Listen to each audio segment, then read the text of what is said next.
Welcome to Deluxe. We take a look at timeless classics, the world's most luxurious brands and beautiful people who stand the test of time. From Cartier diamonds to Audrey Hepburn, from James Bond to fast and classy cars, we explore ageless elegance. The Prince of Wales once famously called French jewellery house Cartier jewellers to kings, king of jewellers. And there is no better symbol of timeless luxury than a diamond by Cartier. Louis-François Cartier took over an existing jewellery workshop in Paris in 1847. But it was his gifted grandsons Louis, Pierre and Jacques who established the worldwide brand of Cartier. Innovations with various styles including Art Deco, Garland and Tutti Frutti has made Cartier's influence on the development of 20th century jewellery unparalleled. Louis Cartier is best known for his timepieces. He designed the first wristwatch to assist an aviator friend. And an example of his famous mystery clocks was recently on display in Moscow.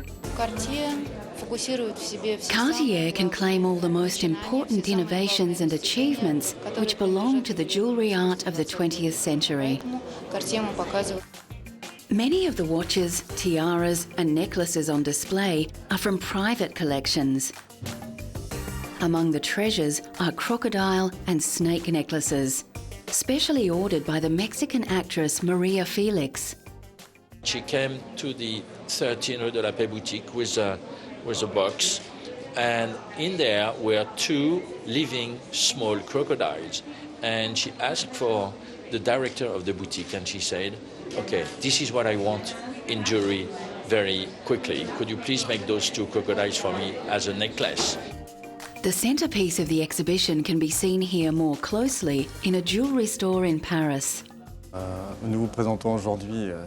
We are presenting today this necklace created by Cartier in 1926 that we created for the Maharaja of Patiala.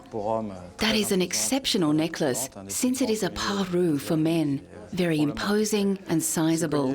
It is probably one of the biggest jewellery necklaces that has ever been made.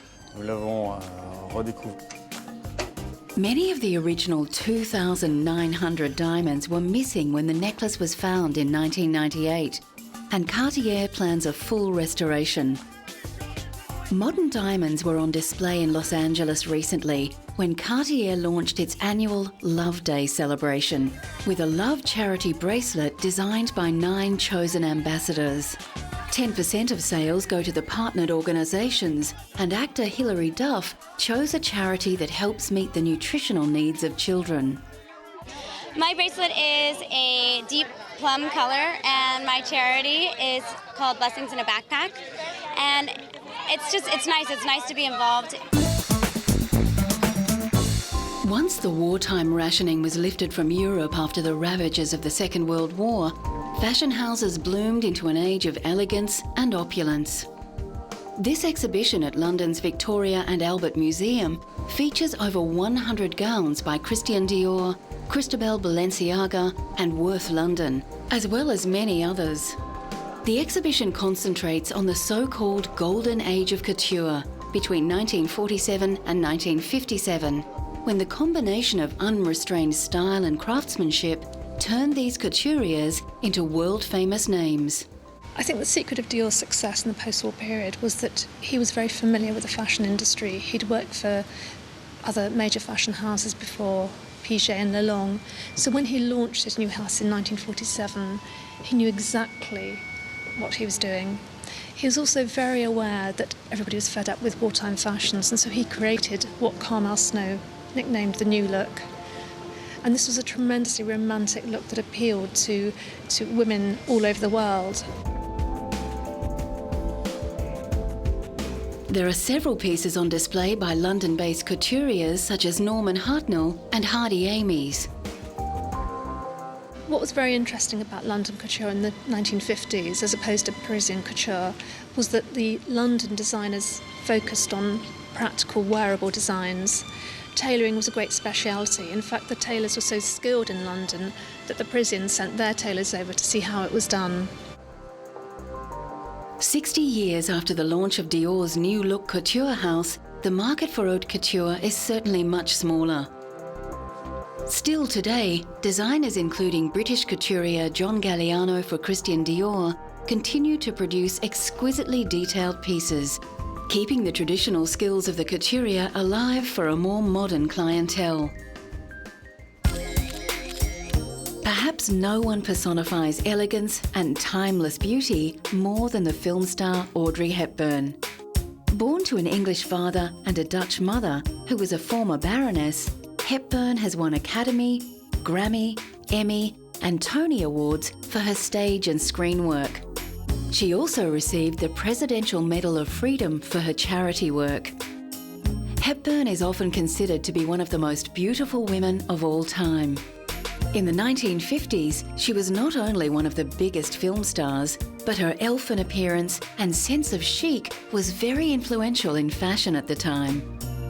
Recently, the dress that Hepburn wore in one of her most famous roles as Holly Golightly in Breakfast at Tiffany's came up for auction. Hepburn said she found playing the eccentric Manhattan socialite hard, as she was an introvert and Holly Golightly an extrovert. The distinctive black dress perfectly suited the gammon figure of Hepburn and became a silhouette much admired and copied. It was made for her by Hubert de Givenchy.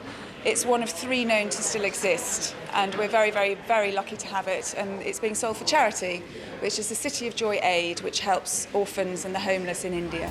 Hepburn died in 1993, but through the purchase of this special dress, admirers can buy a tiny piece of a legend. Coming up, timeless luxury on the runway in haute couture classics.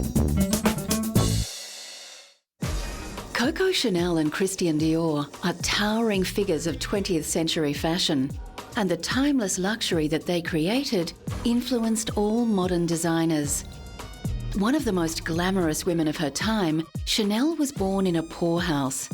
She opened her first shop in Paris in 1913 and became so influential, she was named in Time magazine's 100 most influential people of the 20th century. German designer Karl Lagerfeld has designed for Chanel since 1983, and his designs continue the pursuit of expensive simplicity that Coco began decades earlier. At his most recent show, Lagerfeld outlined his particular attitude to the design of luxury. Chanel tweed is all hand-woven on small looms and it's very, very expensive. But I like the idea to treat something that expensive like something inexpensive, like jeans, because I never use the word cheap, and to have an attitude with luxury as if luxury was not expensive. Lagerfeld's latest project has been to commission 20 leading contemporary artists to create works of art based on Chanel's iconic quilted handbag. The mobile art exhibition will tour for 2 years. Recently, Chanel Diamonds took centre stage in the Plaza Hotel in New York City, where celebrities, socialites and models gathered to celebrate the US debut of 20 one-of-a-kind diamond pieces from the Chanel archives. The black and white gala was held in homage to Chanel's signature colours, and Truman Capote's legendary black and white ball held in the same location in 1966.